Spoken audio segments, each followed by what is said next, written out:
Bonjour amis taureaux, bienvenue sur votre tirage donc pour la semaine du 22 au 28 août. On va commencer tout de suite avec une carte de l'oracle, les messages de ton âme.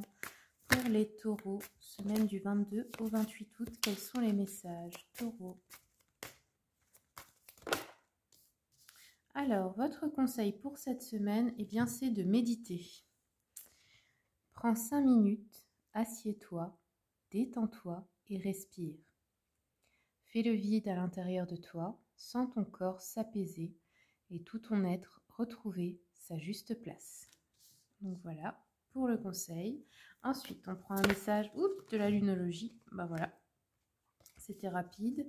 Alors ici, on vous dit la fin d'un cycle difficile approche. Donc s'il y avait une situation difficile pour vous depuis un moment, c'est bientôt terminé. Donc peut-être ça va vous soulager d'avoir ce message. Allez, je continue avec le tarot mantique pour voir l'énergie générale. Oups là, attendez. L'énergie générale de votre semaine pour les taureaux. Quels sont les messages? Tac. Alors, la force et le jugement. Ok.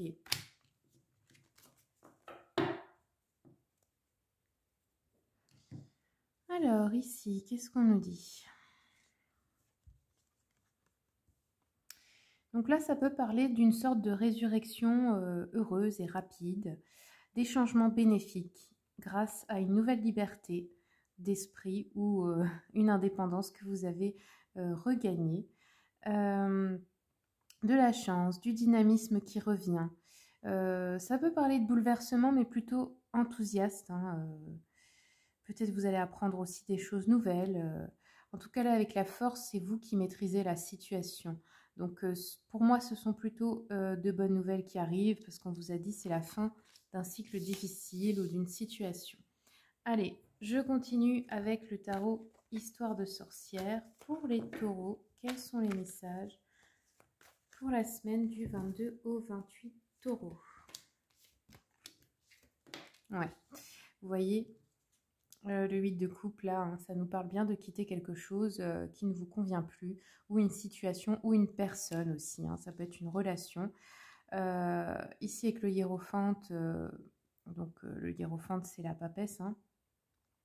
Ça nous parle de retrouver un équilibre, surtout émotionnel, je pense, dans vos émotions, mais dans votre vie en général, hein, de faire preuve de calme, de sérénité, de prendre du recul, de ne pas se laisser emporter par ses émotions s'il y a une décision à prendre, peut-être aussi d'enseigner à d'autres personnes, de calmer une situation, de rester zen en fait, hein.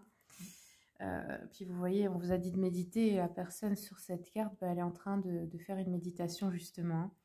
Ensuite, on a le 5 d'épée ici, donc là, ça nous parle plutôt de conflit. Si vous avez quelque chose à créer ou à régler avec d'autres personnes, ça pourrait être des collègues, des amis, de la famille, peu importe. Ici, il y a des... comment dire, il y a une énergie de conflit parce qu'il y a une personne dans le lot qui n'en fait qu'à sa tête, qui veut faire comme elle veut et qui ne veut pas écouter les autres. C'est un peu l'idée de ne pas réussir à s'intégrer dans une équipe, de ne pas avoir l'esprit d'équipe, d'être trop... de trop imposer ses idées, voilà. Allez, je continue avec l'oracle des miroirs. Alors là, on nous parle d'une femme ici. Alors, ça peut être que vous quittez une femme, hein, ou c'est vous la femme et vous quittez quelque chose ou quelqu'un.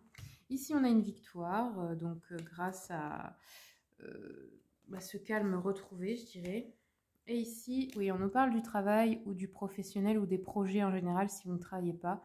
Donc, c'est bien ça, il y a un souci par rapport à un travail d'équipe peut-être. Allez, on continue sur la femme. L'ouverture, ok. Donc le fait de quitter cette situation apporte une nouvelle opportunité, une ouverture sur votre destinée, donc c'est une bonne chose. Ensuite, on nous parle d'évolution, oui, au niveau émotionnel, personnel. Peut-être aussi évolution d'avoir grandi, d'avoir pris en sagesse, vous voyez. Ici, bon, on va finalement trouver un compromis avec ses associés ou ses personnes, où on va négocier en tout cas. Il va y avoir une conciliation, une négociation. En d'autres decks, on a la réunion, le changement.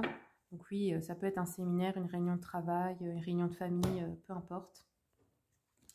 Alors pour tous les jeux que j'utilise, hein, je vous précise qu'il y a la liste dans le descriptif et vous avez les liens si vous souhaitez les commander directement sur Amazon.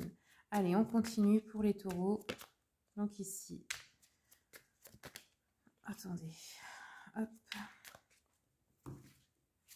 Alors sur l'ouverture, alors ici, on nous parle de retard, d'obstacles et de contretemps, ou alors une énergie un peu de sacrifice. Donc peut-être que cette situation que vous quittez, c'est quelque chose dans lequel vous vous êtes trop sacrifié, vous avez trop donné de votre énergie en fait pour ne pas recevoir assez en retour, ou alors ça peut nous parler de petits imprévus, mais pas très graves. Ici, on nous parle... pardon. Alors avec le serpent, ça peut parler de guérison, effectivement, notamment émotionnelle. Ça peut être aussi de garder son calme face à une trahison, une personne qui essaie de vous trahir. Ici au travail, non, c'est pas celle-là, hop. Oui, on a un contrat ici, donc on va signer peut-être quelque chose. Un contrat ou alors un compromis ou enfin, peu importe. Quelque chose d'important. Ensuite,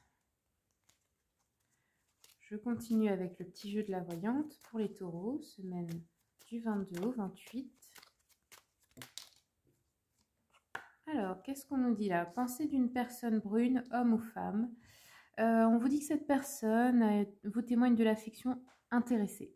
Donc, c'est quelqu'un qui se sert de vous en fait, qui a besoin d'argent peut-être, qui va peut-être essayer de vous en emprunter. Moi, je vous conseillerais de ne pas lui en prêter parce que vous risquez de ne pas le revoir. Ça peut être une personne qui vous envoie une lettre ou une visite que vous n'aviez pas prévue, qui risque de vous importuner. C'est pour ça le fait de garder son calme et de méditer. Bon, c'est une personne qui cherche à vous exploiter, hein, dans tous les cas, même si c'est dans le milieu professionnel, hein, ou qui est malade et qui aimerait que vous lui portiez assistance, mais vous n'avez peut-être pas le temps ou les moyens ou l'envie, tout simplement. Hein. Allez, on continue. Oui, on nous parle bien de petits retards, petits obstacles, contretemps, mais c'est léger. C'est pas, ça va pas durer longtemps. Dans un projet, une hésitation peut-être aussi de votre part qui fait que ça met plus de temps que prévu. Ou alors, oui, ben là, on a vu, il y a des difficultés peut-être dans une conclusion d'affaires, là, hein, si c'est professionnel. Après, ouais, ça peut vous provoquer un peu de colère et de nervosité. C'est pour ça qu'on vous dit, respirez, restez zen, gardez votre calme face à tout ça. Alors, ici, ok. Ça s'est retourné sur l'homme méchant, menteur et traître. Donc, il y a un homme peut-être qui essaie de vous tromper, de vous escroquer de l'argent ou qui est un peu un beau parleur comme ça, si c'est dans la situation amoureuse, qui est infidèle ou ce genre de choses, qui fait des fausses promesses, un concurrent au travail, un collègue médisant, ou une trahison dans l'entourage, enfin peu importe, hein, à vous de voir. Ensuite, qu'est-ce que nous avons ?